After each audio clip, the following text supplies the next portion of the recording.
Hi, my name is Benny Johnson. As some of you know, I've been struggling with addiction. However, I decided to change my life and went into recovery. I've started this podcast 90 Days Clean, and I want to take you along in my journey. What does lie ahead of me? Let me be frank, I do not know. Will I ever drink again? I do not know. This is how Stairway to Redemption was born. It is my search for answer in a real-time process of what is going to work for me. It is then my aspiration to help you figure out what's going to work for you. It is our journey together.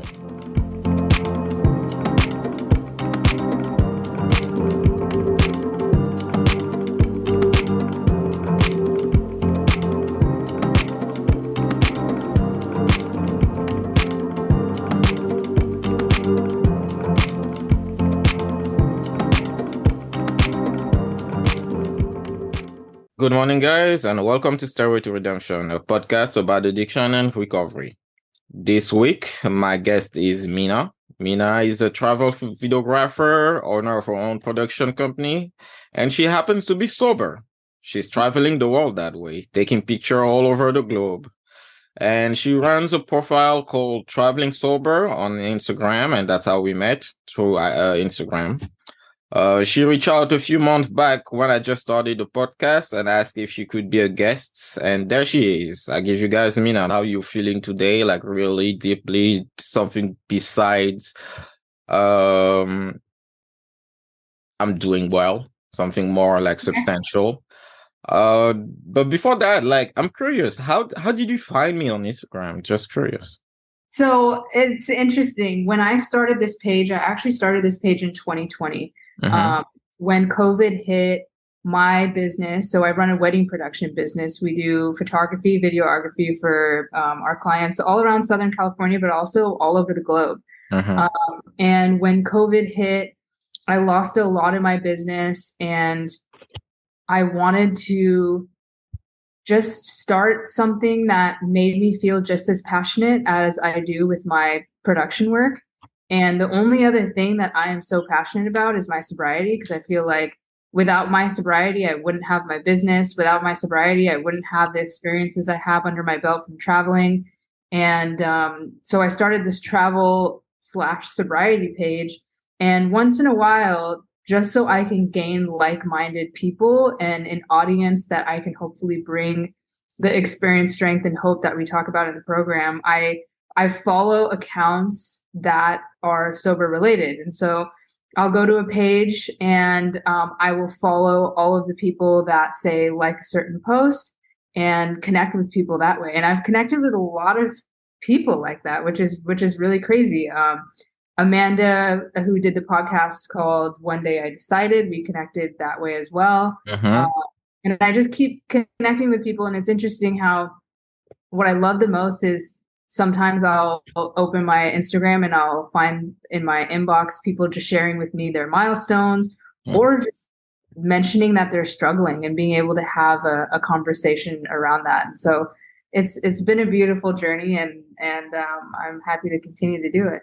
That's amazing. That's a very organic way of meeting. And speaking of that podcast, I listened to it, to the one with Amanda, the day I decided to. Amazing. We're gonna circle back to that later. But yeah, now it's your state of the mind address. Well, what's happening in your life? What's the thing with traveling sober? What are you up to these days?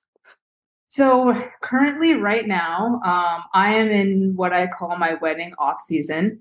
From March to November, my life is pure weddings. Like Friday, Saturday, Sunday, every single weekend, I am out shooting weddings, sometimes local, sometimes not local. And from the end of November till March, I get time off. And so what I've been doing is I've been doing a lot of relaxing, a lot of connecting with my family, my brother and his wife, who's been like my sisters since I was a kid. They just had a baby, and I'm spending a lot of time with them and just doing the things that I don't really get to do due to my schedule. And I just came back from Maui day before yesterday. I just went to get a tattoo finished, and Yeah. all these things that I talk about literally are gifts of sobriety. Like when I sit at my brother's house and I connect with them and I, look at this little baby, and I just sometimes think like, I remember there was a time where my mind wasn't even fully able to be present and then want to have genuine connection. I was always just concerned about the next thing, whether that be where I'm going, and it was all related to addiction. And so it's so nice to just be able to be present and experience like even the calmness and the stillness and things. I love my time off. And so that's what I've been doing now, is a lot of relaxing, getting my energy ready for what's to come this year. Oh, that's great. That's amazing. And, I'm glad that you're able to stay with your loved ones, because sometimes we neglect them. And that's something that definitely happens a lot when we fall into addiction. Yeah. So, next, would you mind telling us your story? What put you on the path to recovery for our audience? Something Sure. brief, like, because I'm definitely gonna link that your full story in the day I decided, and your episode was the day I decided to surrender, which is very powerful, and we're gonna Yeah. circle back just after that on the word surrender. But yeah, go ahead. What put you on the path to recovery? Addiction. Duh. uh, a lot of delusion to my addiction, I think. I like trying to keep this brief. And my story is that it's a little bit unconventional. I had a family that supported the shit out of me. They loved me. They gave me everything, that almost too much. Some would say that I was spoiled. Um, I grew up in a very beautiful, loving household with a beautiful childhood. And so, come high school time, and I get introduced to things like smoking weed, going to parties. The only thing I can honestly say is that I just really liked it a little bit too much. And I remember the first time I ever drank to the point of getting drunk. I was 15 years old. I was at a New Year's party, and it was like the first time my mom ever let me have a sleepover somewhere. And I just remember like wanting to have sleepovers became the thing, because I knew that in that time I could feel that way again. And very quickly that drinking segued into pills for me, a lot of Xanax. And I think there is where things started to kind of become a bit obvious to family, to friends. I was getting in trouble in school. There was times where in my senior year I got suspended multiple times. Very scary scenarios as well. And then from pills, when I was about 17, I tried cocaine for the first time, and that was kind of it for me. That was and still is the drug that I know, for me, it will take everything from me. Something happens in my mind where I start to not care about anything other than staying high off of that drug. And from 17 to 28 years old, that's what I did. And in between all of that time, I did manage to go to college. I actually graduated Dean's List. But in between all of that, I was drinking. And just to relate to the viewers out there, when I say using and drinking, I mean to the point of every single day, getting no sleep, waking up completely sick. There were multiple times where I ended up in the hospital, one time from taking way too much Adderall because I needed to study and just try to keep my body able to function, to do the things that I needed to do. But it was just all a front, because deep down I was really not doing well. And after graduating college, my life was just, it was an attempt to just maintain the bare minimum and be okay with it. I think about like my life now in comparison to my life then, and I was okay with living paycheck to paycheck, or honestly living off of my parents, and having enough money to just go out on the weekends and get drunk. And that was okay for me. And what ended up happening for me is I ended up getting 3 DUIs that landed me in jail often. I actually went to jail 5 times from those 3 DUIs. And the last time I went, it was a 7 month sentence, and I stayed there for 3.5 months on half time. And I remember in there writing letters to my parents talking about how I had learned my lesson and I'm going to change. I can't wait to come back and show you guys how I'm going to change my life. And I remember that day I got out, I went to a Halloween party. I stayed out for 3 days. I hardly slept because I was doing more cocaine. And I came back home, and it's that like Oof. dreaded moment where Yeah. you stumble back into your house, you get in your bed, you pull the sheets over, and you're alone. And Mm-hmm. everything just hits, and it's like, God, like, why am I here again? How am I here again? And I had those moments hundreds and hundreds and hundreds of times, Mm-hmm. and they feel so heavy in the moment, yet give it a couple of days, your body starts to feel better, and you just forget. Yeah. um so after jail, um I met a woman who I ended up falling in love with, and she was a mother of two, and the things that she liked to do were very different than the things that I liked to do.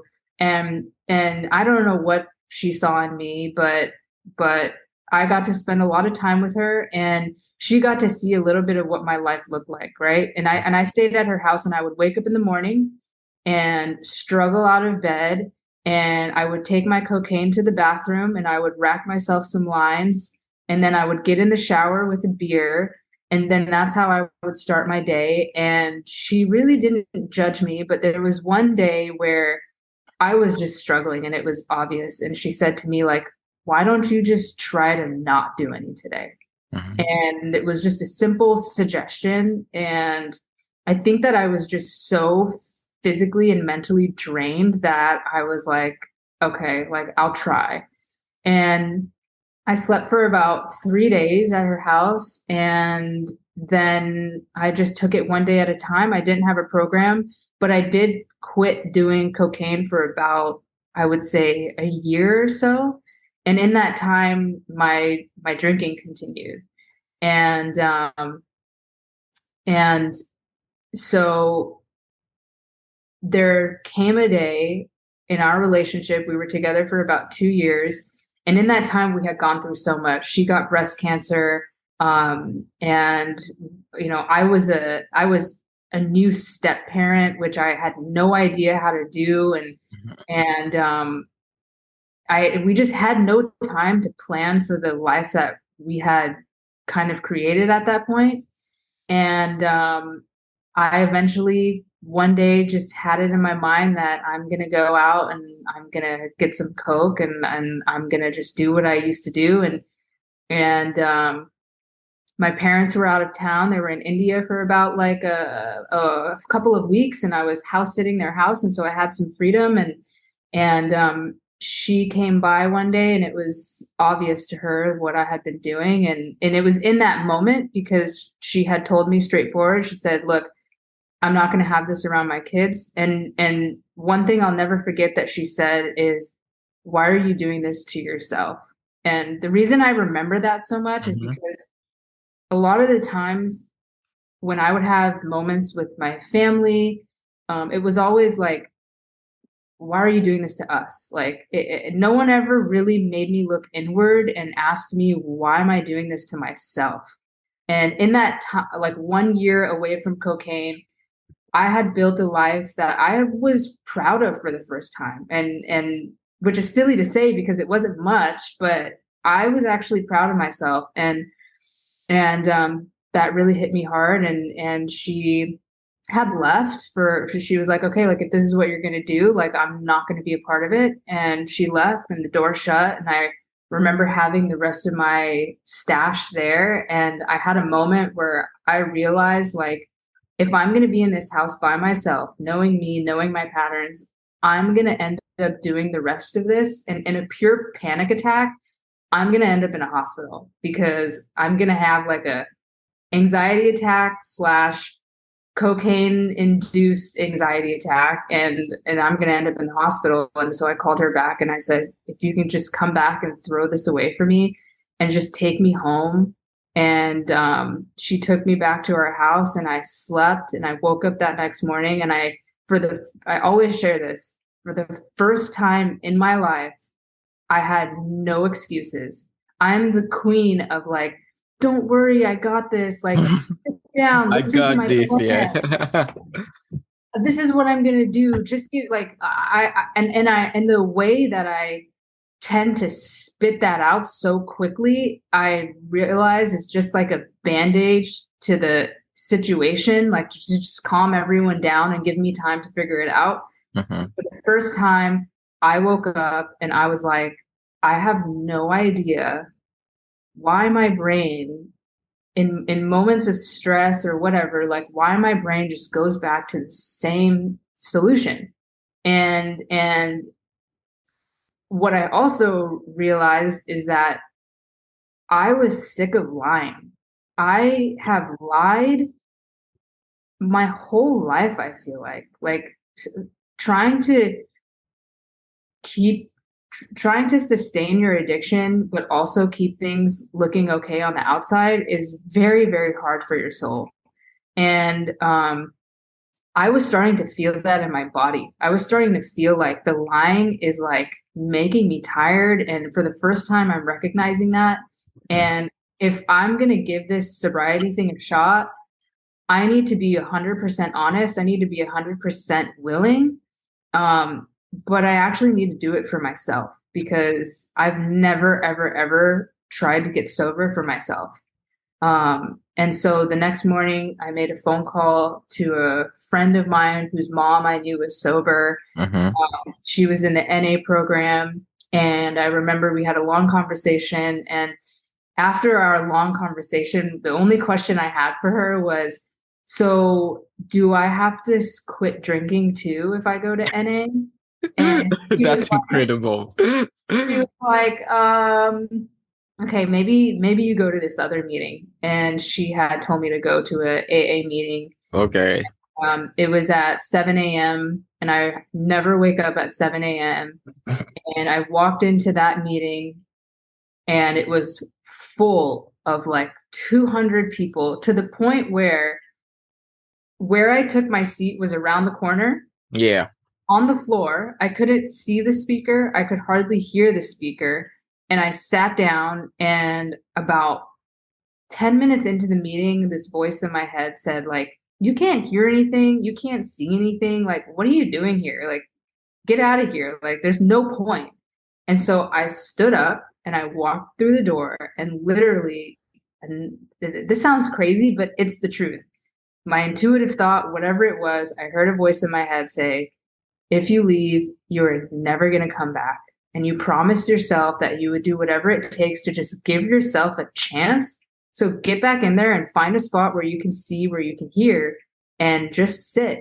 And so I turned back around and I went into the middle of the room and I sat on the floor and I listened. And I don't know what it was that I heard. I don't remember anything about that meeting other than the fact that I came back the next day, and I came back the next day, and I kept going back, and my journey to sobriety started right there, and that was October 27th, 2018. Oh, wow. So you were like, what now? A little over 4 years. For, yeah, a little over 4 years. Thank you for doing the math for me. Yeah. Yeah. Thank you for the very, concise, but still like very detailed story of how you got Yeah. there. And in that, Um, that I feel like that's really, really broad. mhm. And, my mom can probably tell you a much more dramatic sad version of that story. There were moments in that, I have traditional Indian parents who were born in Punjab, India, who Mm-hmm.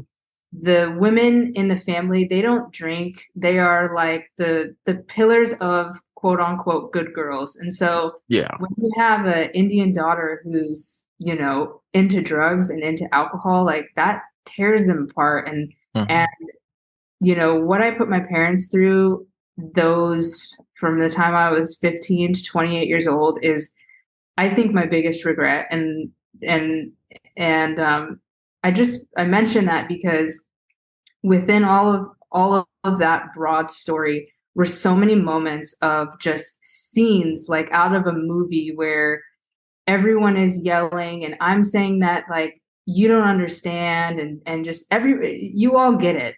Mm-hmm. Um, but I don't like to dwell on that and take too much of that time. But yeah, that's pretty much the gist of it. Yeah, because you already did a podcast for that, and also as an immigrant myself, I did identify a lot with many aspects of like your journey when in the addiction. Me too. When I had to tell my parents because I'm from Senegal. I moved here when in 2008, started college, and everything went for the best till like I graduated, I got my citizenship, and then I was now what, this is finally time for me to breathe, to fit in. And at the time I was working for like a media company in New York City, in the heart of it, like in the Rockefeller Center, and all we did was drinking, partying. So I was like, trying to fit in. What do? You drink and you party. Cocaine also is my drug of choice. So we have that in common.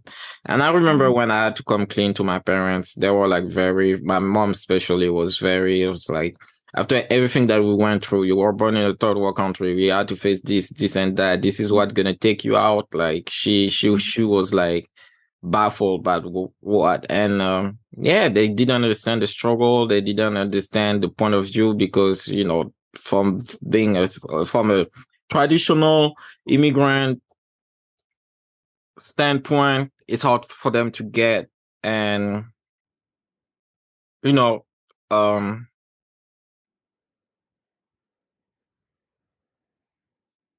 I don't know how to ask that. Like, also you have the pressure of the extended family, the way they see you. Oh yeah. When you said That's like that, when you say that your family, that you consider yourself to be spoiled. My family is the only one who lives in the US. The rest lives either in North Europe or back in Senegal. And we had that feeling also. Our cousins see us as spoiled. And I don't know how much they know about my struggle right now because, I don't know what my mom tell them, but did you have to deal with not only like the shame of the extended family, they were like pointing at you and blaming, for example, your parents for not being strict enough, or like giving you too much of an American uprising, or American, not uprising, upbringing, sorry, uprising is not a word. But did you have to deal with that too, like I'm smiling because this is a mind-blowing topic to me. I think that a lot of cultures might deal with this differently, but in our culture, Mhm. and what I think is crippling to our culture is that they will do whatever it takes to hide what's happening, um, which keeps, I feel like, the parents locked in a place where they don't have support. Uh, Yes. but it continues this act of the lie. Mhm. And I don't like to, shit on the culture or anything like that. I love my culture. I am starting to, as a woman, like really appreciate being an Indian woman, but there are things in our culture that I wish we didn't have to experience. Yeah. As of as, from the time I turned 3 in sobriety, I started to realize that I have a really big problem with people pleasing. Yes. The reason I have a really big problem with people pleasing is because I can't tell you how many times growing up I heard the word or the sentence, what will they think? What will they, Yes. don't wear that because, it doesn't make the right impression.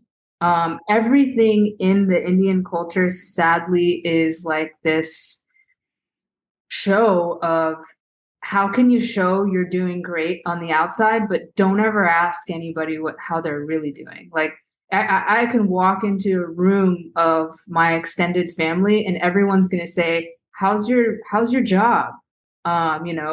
What are you doing these days for work? Or when I was in school, how's school? What college are you going to go to? Nobody ever asked, how are you doing?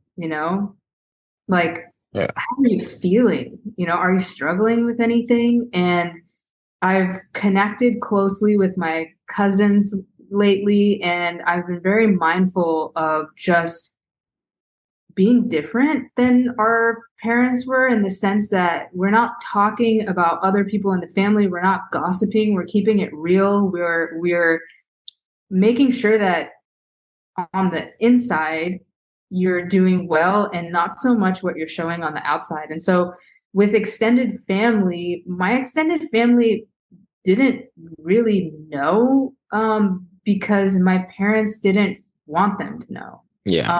I think my mom, however, really didn't give a shit, because she, like, both my parents actually, like, they really did care about my well-being over Mhm. my how we looked.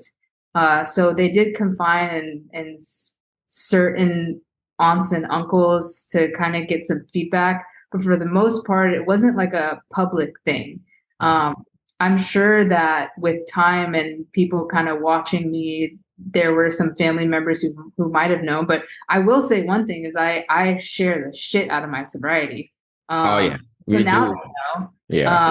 And I have no shame around it. And I think that especially in our Indian culture, it's important to share, even as a woman, especially, Mhm. that anybody can fall into this. And you know, like, I know women in the program whose their story is they just, they were wine drinkers. They were moms, they were wine drinkers, and the wine took them out. And what it comes down to is that your mind is more fixated on alcohol, on drugs, on a substance, that you cannot show up in your life. It doesn't Yeah. matter if you overdosed 100 times and you went to rehab. Whatever your story was, is at the end of the day, you were not present for the life that you've been given. And that is that does not allow people to benefit from your existence, your family, and even strangers. It's like, I don't know. But to answer your question directly, yeah, it was more of a Mhm. secret for us than something that was known. And I can talk all day about how I wish that the culture didn't affect Mhm.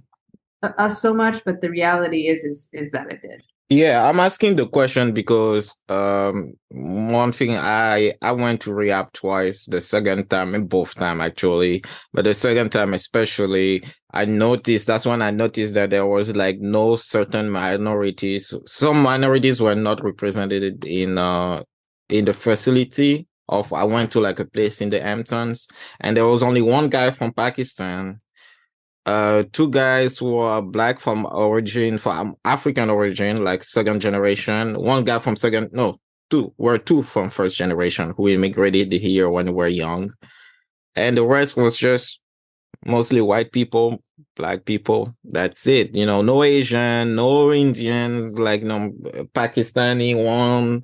And I was like, know who I drink with. Like, I go to the bar. I know who does. Like, I mean, everybody drinks and drugs, but those guys don't show up in the room. So I was surprised. And I'm sure I knew it was a cultural thing, but I just didn't understand or know how prevalent it was. So that's why I asked you what was the influence of, you know, your extended family too.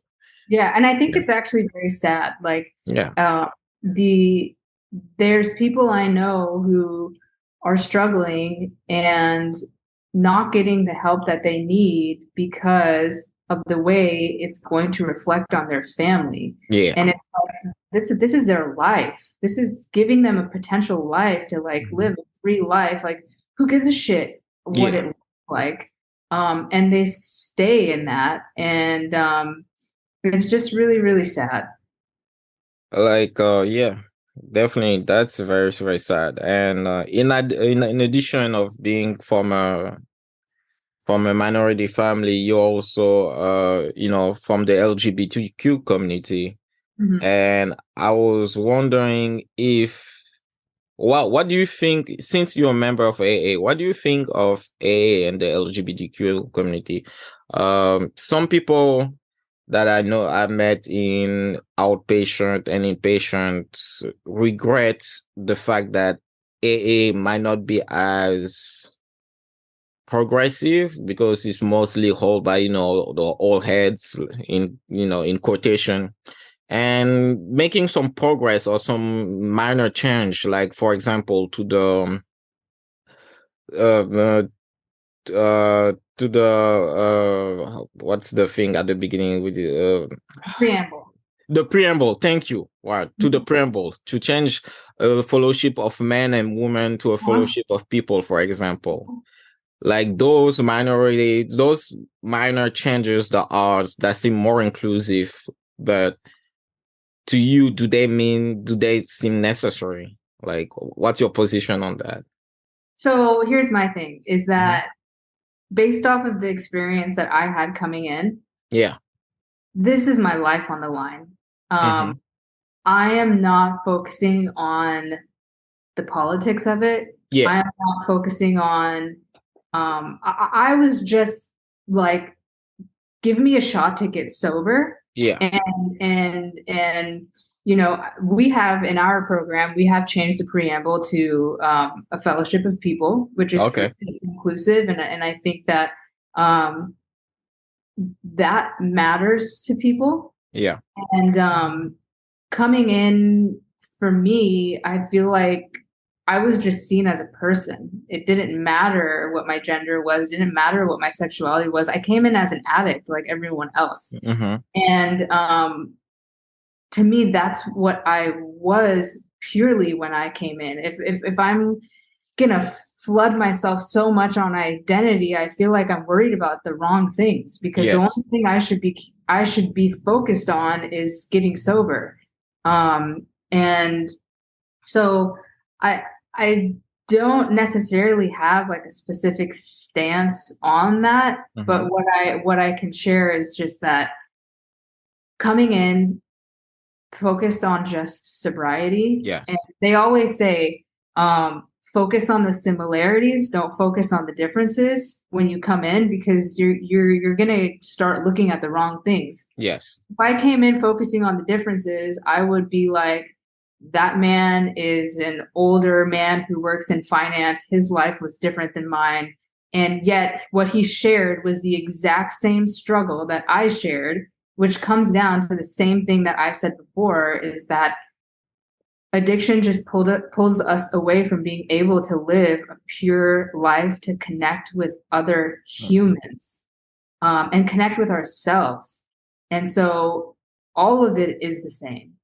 Yeah, And I like your answer yeah, a lot, because I think that first of all, that was not a fight to have, because I don't like, it can be changed to a fellowship of people. It doesn't matter to me. I think what happened, if I were to guess, is like that some people had bad experience in some fellowships from some communities, and they threw AA and the whole, like, they threw the bathwater with the baby in it. They threw the whole program, so they wanted to have a global change. So that's why this leads me to my next question. What in AA you think is more important, the fellowship, or are you more of like a big book 12 steps person? big books, 12 steps, first Yeah. and foremost. And like you said, people might want to change things on a global level. Just don't forget what your main goal is. Like that is a different fight. First and foremost, the fight is for yourself and your sobriety. Um, Okay. you know, and so for me, the fellowship comes as a benefit from showing up and getting a sponsor and actually doing the work. And I had an experience about 2 years ago where I redid the steps directly out of the big book, taking direction straight out of the big book, different from what I did when I came in. When I came in, they had me like write examples about powerlessness and unmanageability, but nowhere in the book does it say to sit down with a pen and paper and write out examples. You just read the book, and what the book says, you do it. And what ended up happening for me when I redid the steps is that it became so much more simple. And I am such a big book person because there is not one challenge in my life that cannot be solved with what the big book provides us as a full-blown theory of a solution, which I can get into. But what I believe it to be is that understanding that we are addicts, first and foremost, step 1. Step 2 and 3 pretty much are about surrendering our will. This is like the whole big God talk. And I will tell you that when I came in, that's the one thing that turned me off. I remember listening to everybody talk about how if you can't find a higher power, if you can't find God, like you don't have a chance. And I was like, well, I'm fucked because I'm not that kind of person. You're not going to find me like praying and like all of that stuff. But luckily I stayed long enough to experience what that meant for me. And what that meant for me is I can either do things 2 ways. I can look at a situation and I can say, this is what I want out of it. Or I can look at a situation and say, have the situation be whatever it is and let me learn during the process. And I'm not going to put my desires, my needs, and my control over it. That is what I believe is surrendering our will. Okay. To a higher power, which is just the energies of making situations happen. It's just the flow of life, you know? Yeah. I'm sitting in my house right now and there could be a car accident outside my window. I have no control over that. Yes. You know, I am not the person that makes this globe spin. And really recognizing that I was given this life, and this is like a big thing for me, is that I and all of us have been given this gift of life. And every single day we wake up and we're just given this 24 hours. And if I'm going to spend that 24 hours trying to control every single outcome, I am not living in the flow of life. And so that to me was the whole understanding what is like surrender. One of my favorite words in all of the words, just because it helps me detach from needing things to go a specific way. There's so much stress and energy that goes into needing things to go a specific way. And it could be even small things. Like my journey in step parenting taught me so much about surrender, you know, little stuff like the kids coming down and, you know, making a mess in the kitchen and little things that I can't control and figuring out how I can just be beneficial to them rather than controlling them. But then we continue on with the step work, and what I realized, and I always share that this information that I got is the best educational information that I have ever received in my life, which is we are prisoners of our resentments. That's what the program teaches us, is that resentments and selfishness is what takes us out all the time, 100% of the time. And understanding that when we are resentful about something, usually it's because things didn't go our way. Yes. Any listener right now, if you are irritated about something, ask yourself if you're irritated because it's just not going your way. And when you ask yourself that, it's like, of course, we just want everything to go our way.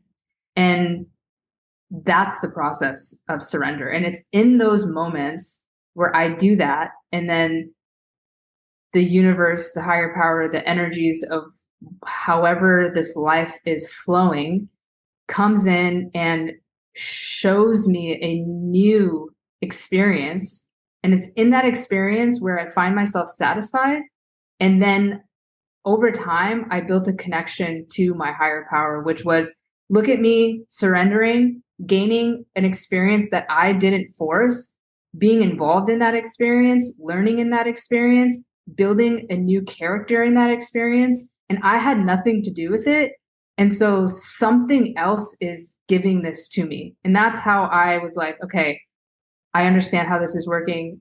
I know what my higher power is. My higher power is what comes after the surrender. Yeah. And that's what works every time for me. And that's what I believe the big book tries to teach us. And then when you get later into the steps, it's just take what you've learned, give it to someone else, and continue to do that over and over. And you will have a life, they say, that is, better than your wildest dreams. And it's true for me. Yeah. Interesting. Um, I I think I find it very interesting that you use the word surrender. I'm gonna run this by you. Do you think there's a difference between surrendering and acceptance?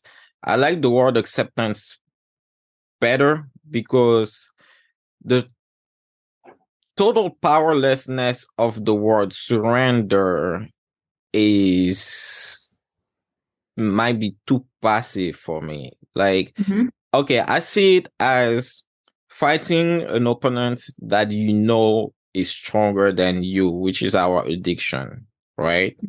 You accept the fact that they fight stronger than you, but you still need to fight them. You're not gonna put your hands down and let them punch you in the face, but you're gonna give a fight. Surrendering for me is I'm gonna be at that mercy of that opponent. There is a distinction for me.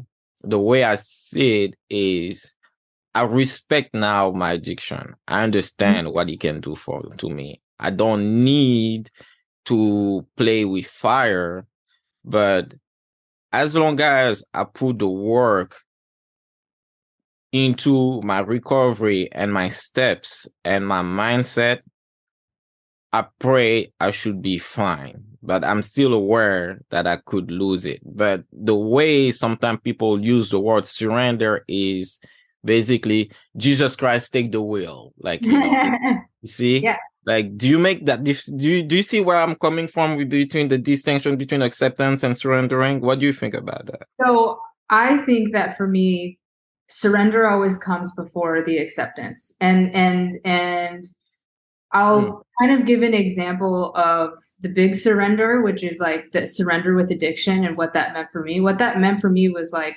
I'm just done fighting. I'm done fighting. I'm not at its mercy. I'm just like trying to be at peace with it. Yeah. I am done trying to control. I'm done trying to manipulate. I'm done trying to lie. I am just giving up all control to this whole process. But that doesn't mean then you just leave it there and you're like, okay, like you said, like Jesus take the wheel, and then you sit and you do nothing, right? There's a quote in our book that says faith without works is dead, which means that there is work that needs to be done, right? But the reason I love the word surrender so much is in the small moments, the small surrenders. Like, there are moments in my business where, say, I have a big client, they are on the verge of booking, yet they're talking to another vendor, and I want to get in there and email them and tell them all of the reasons why they need to book me. And I literally sometimes have to just say to myself, like, if it happens, it happens. If it doesn't, it doesn't.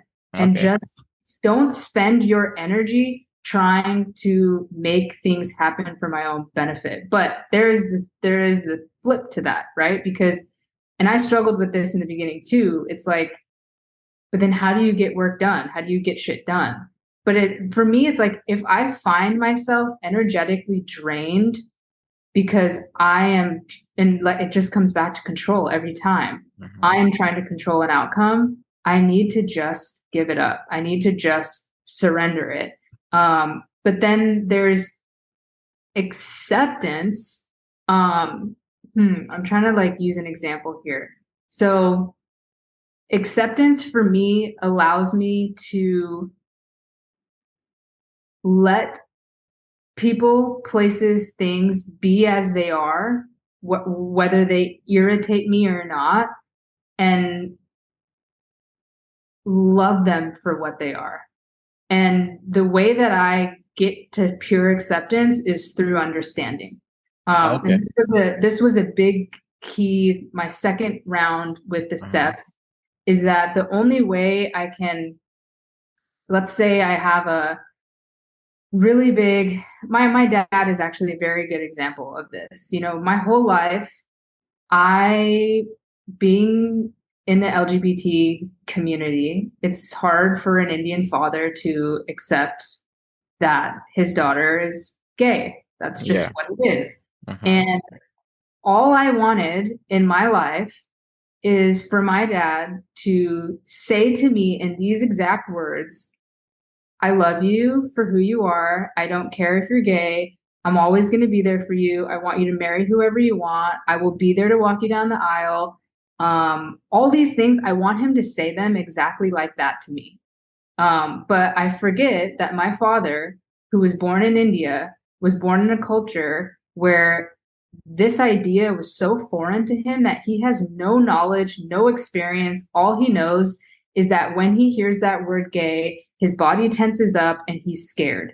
Yeah. And I really one day like closed my eyes and I put myself in his shoes and I remembered what my relationship is like with my dad. And the reality is that my dad loves me, I think, more than he loves anybody on this planet.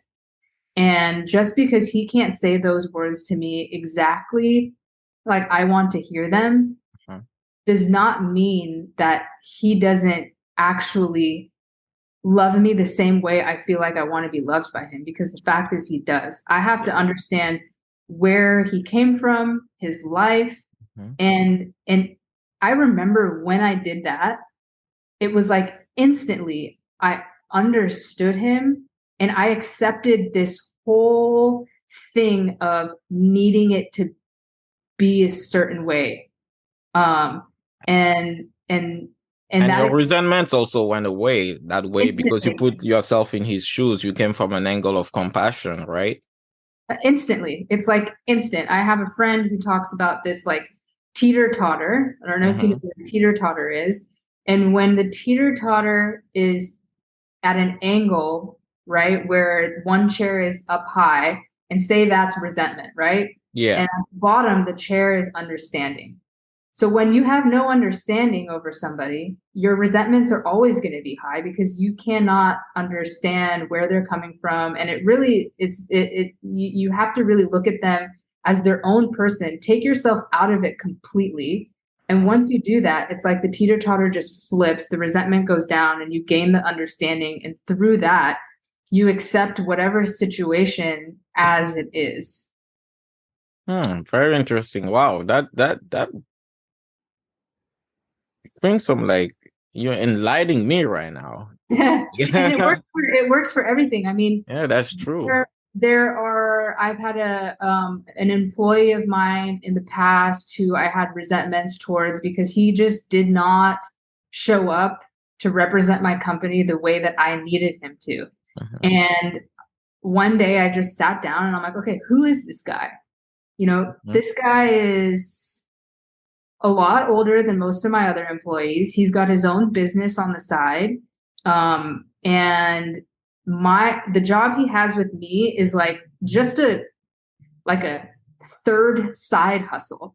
Like the way he shows up is treating it like a third side hustle. Like I asked myself, how would I show up the same way that I show up for my own brand for say a side job that I only do on the weekends. Like, no, the energy's not the same. Yeah. So it's just gaining the understanding around him. And it's like, okay, like I get it. And then you take action based on that. And so it really like it works every single time. I understand. I'm gonna try to use that more often, Yeah. for my own benefit. All right, moving on. So let's talk more about traveling sober. So you do mostly weddings, sometime local, sometime around the world. I have a buddy of mine who is apprehensive to the idea of going to Italy this summer for like a wedding. He's one of his best friend wedding, and he doesn't know how to get himself ready. He's very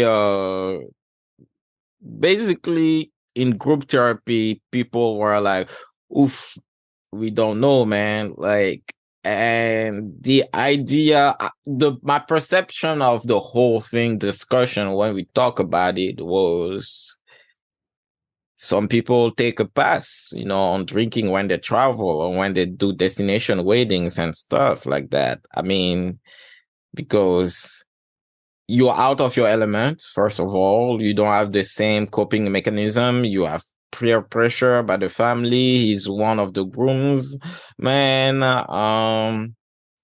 So yeah, what would you do? How do you navigate when you travel and like you still say sober? Yeah. So I relate to that a lot. When I got sober, I had a trip planned to Greece, and I came in October, and my trip was in March. And I remember for a couple months, I was like, okay, like I'm probably gonna drink, Yeah. and I had that mindset of maybe taking the pass. But luckily for me, in that 5 months before I went to Greece, I got plugged in. I started doing the steps and I started to have experiences that I really was learning and enjoying this process of being sober. And I went on that trip, and this was actually my first time traveling solo. I got hired out there to do a job, and I was with a group of people for like the first maybe like 4 days or so. And then I went to Mykonos, Greece and Santorini, Greece by myself. And what I can say is that you're never going to be able to have the new experience if you don't allow yourself to have the new experience. So Okay. if I went and I drank, I wouldn't have been able to experience the moments where I was sober and I looked over my balcony in Mykonos, Greece, and I had the moment of realizing like, how did I get here? Like, Oh, okay. how and in that moment, something really happens in your soul and in your spirit where you gain this deep feeling of being proud, this deep feeling of connection with yourself and this world.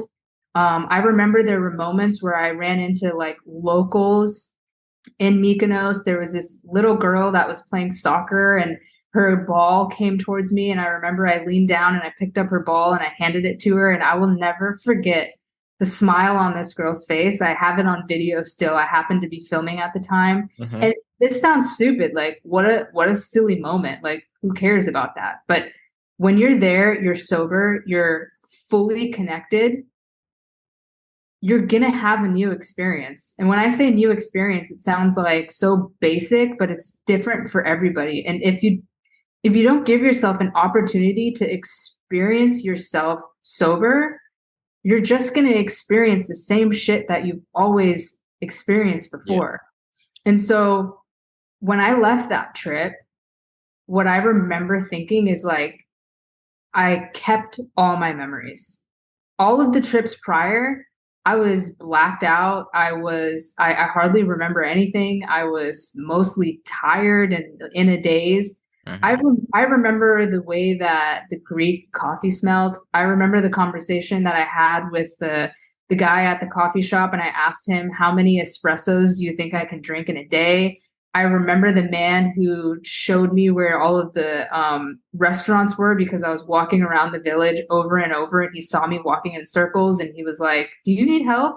Like, all of those small moments Yes. would have never happened, nor would they have registered in my memory and into my heart, which has built in a whole a new sober experience for me. And so what I would say to your friend is, yeah, there's going to be moments where it's going to be hard. Yeah. And I remember going to my first wedding, and I was awkward, and I felt like I was out of my element, and I felt like I couldn't dance because I don't know how to dance sober and feel free. But every moment that we put ourselves in those situations, you build, it's like practicing a sport. You know, you Yes. get better at it, you get better at it, you get better at it. And now when I go to weddings, like, I don't even realize there's a bar there. Or sometimes I'll go to the bar and I'll get a soda water and a lime, and people might think I'm drinking and I'm not drinking, and I'll be out on the dance floor, and alcohol is just not even the thing that registers in my mind as something that I want when I'm at the wedding, because Uh-huh. I've had enough experience now to know what it feels like to really live a sober life, that I'm just not willing to go back to the old stuff. I already know where that goes. I've Yeah. experienced that enough, you know? So, But yeah, go ahead.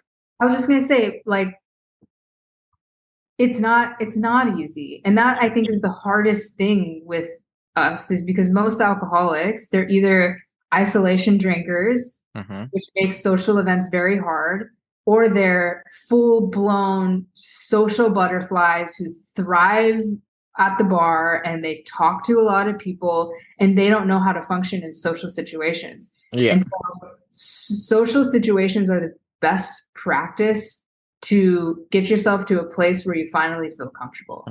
I like that. I like that idea that like there's that you're proposing that there's something out there to experience sober on your travel, because you already know what, for most addicts anyway, you already know what it is like to be shit-faced in another Yeah. country or like at a party. So try something different, because Yeah, and you're never gonna know if you don't try it, you yeah. know? It's like, it reminds me of the first time I went through something very stressful, frustrating, irritating when I was sober. It was like my first weekend. I had probably about 10 days sober, and I went to a wedding, and the bride was just not nice. And I was starting to feel really stressed and irritated. And I remember in my mind, I said, this is when I drink. This is when I go to the bar and I grab a drink. And Mm-hmm. instantly, when I take a drink, there's this false truth that, okay, I'm good. I can handle this now. But I was so dedicated to really giving myself a shot that I was like, no, let's just go through this. Let's observe my feelings. Let's see what happens. And I got through the day and it was fine. And it made every moment just like that much easier the next time. If I would have drank, I would Yeah. have not gained the confidence to know that I can get through that. And Oh, yeah.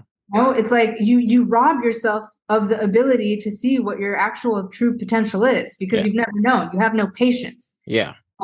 And then I also remember moments where I was going through something and it took days. It took days of being sad, feeling my emotions, but staying patient. And then I literally remember one day where I was just going through my day and I was like, holy shit, like, that's gone. Like, it's just Mm-hmm. gone. Like, that thing that I was stressing about, it's just gone. And I was like, oh my, all it takes is patience. And I never had that. I was always just short-term satisfaction.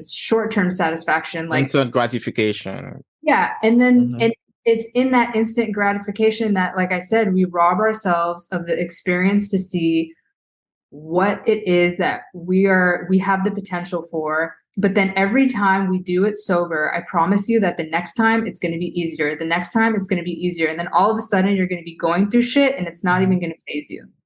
Yeah, that's a very good advice. I'm a little less concerned about that, but I'm still being careful because I've gonna plan trips of my own. I love Formula One. And I remember the one race I was the one and only race I went to was in Montreal of 2018, I believe. Yeah, because that was the year before the pandemic or 2019. And oh boy, I almost didn't make it to the race. Like, I bought like the 3 day pass. So I bought ticket for the practice, the qualifications, and the race, which is on 3 days on the weekend, Thursday, Friday, no, Friday, Saturday, Sunday. And I missed the first 2 days, right? So I wasted money buying those tickets because I was too shit faced somewhere. Like for those who know, like the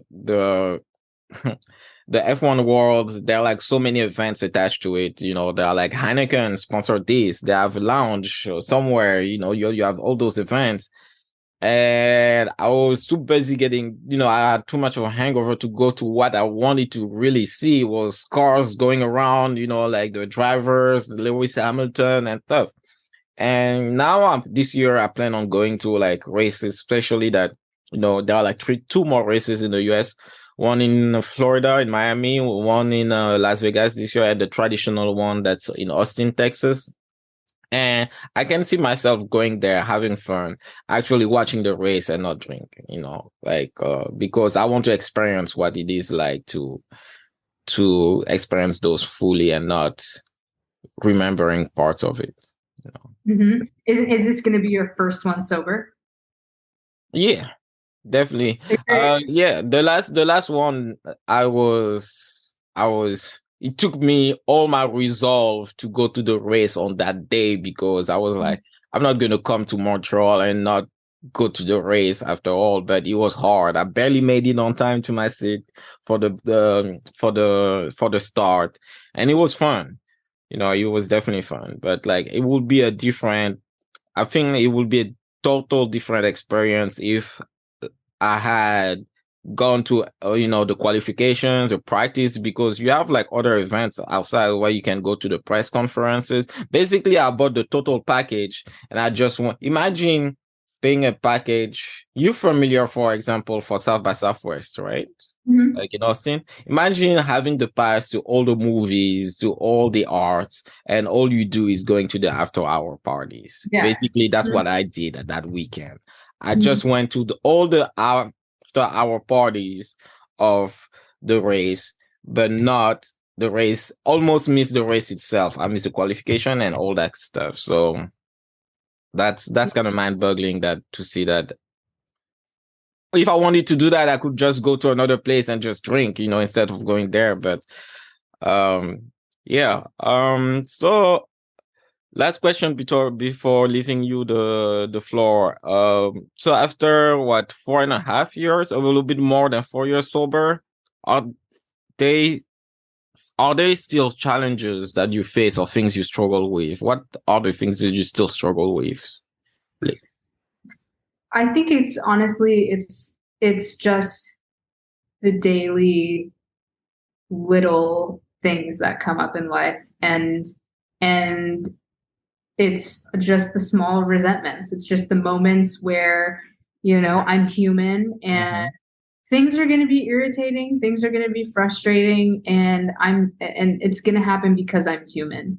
But the thing is that I have a roadmap for that. I have a solution for that. And I have watched myself at times be irritated or frustrated at a certain either person, a situation, and I choose not to use my tools. And days will go by and I can feel it in my body and I'm Yeah. frustrated. And then the moment I do the work inside to, let's say, gain that understanding, come to a place, it's more like surrender, which means be willing to detach your outcome. That's the surrender part. Gain some understanding on the person, place, or situation, and then find acceptance. And then it's through that process every time where the energy moves away and then it opens me up to deal with the next thing in life that's going to do the same thing to me. That's how life is going to be. Is we're going to have moments where everything is flowing and everything is good, and then something is just going to come and just, throw things off for us. But I would say it's just the daily struggles. I don't have big problems anymore. We call them in the program, we call them quality problems, right? Yeah. Financial problems, those are quality problems. I didn't even have money when I came in. Yeah. And relationship problems, those are also quality problems because I didn't have relationships when I came in. They were fake relationships. I didn't show up truthfully, genuinely, honestly myself.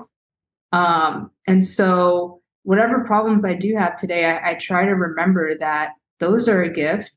They are also all a learning process. Every single problem we have is an opportunity to learn about ourselves.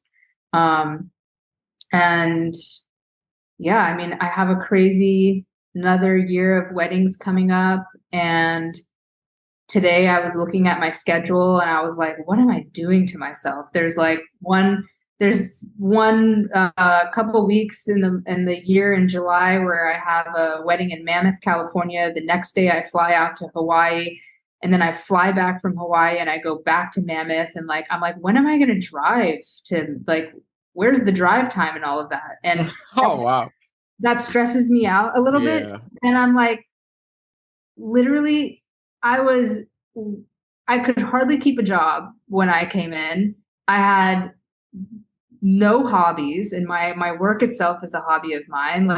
I'll figure it out. You can check in with me in August and say, hey, how did that go? And I'll be like, we got it done. It's all good. We got it done. I like that attitude.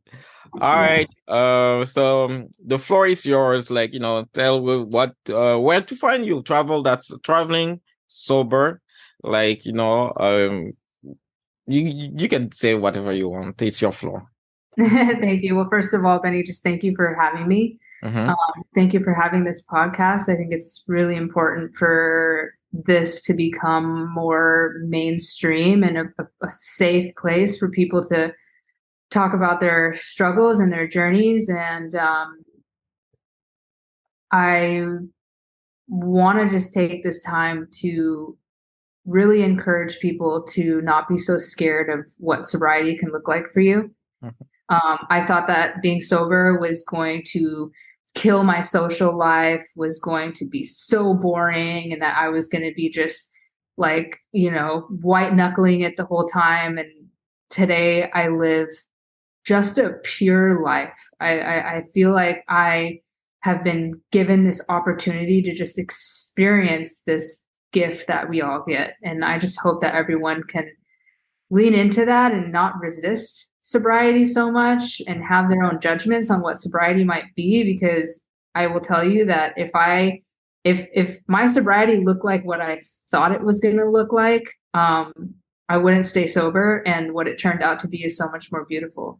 But yeah, you can follow me on Instagram. It's traveling.sober. I post a lot of travel stuff because I want people to be inspired about this idea that traveling the world sober is an experience you don't want to miss. My DMs are always open if anyone is struggling. And yeah, that's pretty much it.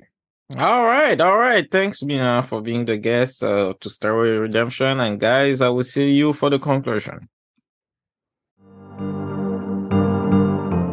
All right, guys, this was Stairway to Redemption. Thank you to Meena for being the guest of this episode. I had a lot of the good takes from this episode, especially the first one was when you robbed yourself of what a trip could have been if you don't go there sober, because we know how it feels and we also know the result of what it is when you go there shit-faced. The difference between acceptance and surrendering was also an amazing take. I really like that one a lot. And the analogy, the seesaw analogy between resentment and understanding was a very powerful one too. Thank you, Meena, for being the guest on this podcast. I would like also to talk about next week's episode. Um, Next week's episode going to be another solo episode. I think someone is due, and I'm gonna talk for probably 20 to 30 minutes about the things that happened since the last solo episode, and I'm gonna attach directly my origin story. Recently, my friend Raphael Harry from the White Label American podcast released my episode where I was a guest. I told my story on it. I thought it was easier to tell my story on somebody else's podcast than on mine because somebody else can ask me the questions finally. And I thought I would be rambling too much. So yeah, what's gonna happen? I'm gonna attach the episode right after my update of that next week's episode. One more thing, as usual, follow us on social media at Stairway to Redemption, and I will see you guys next week. Bye.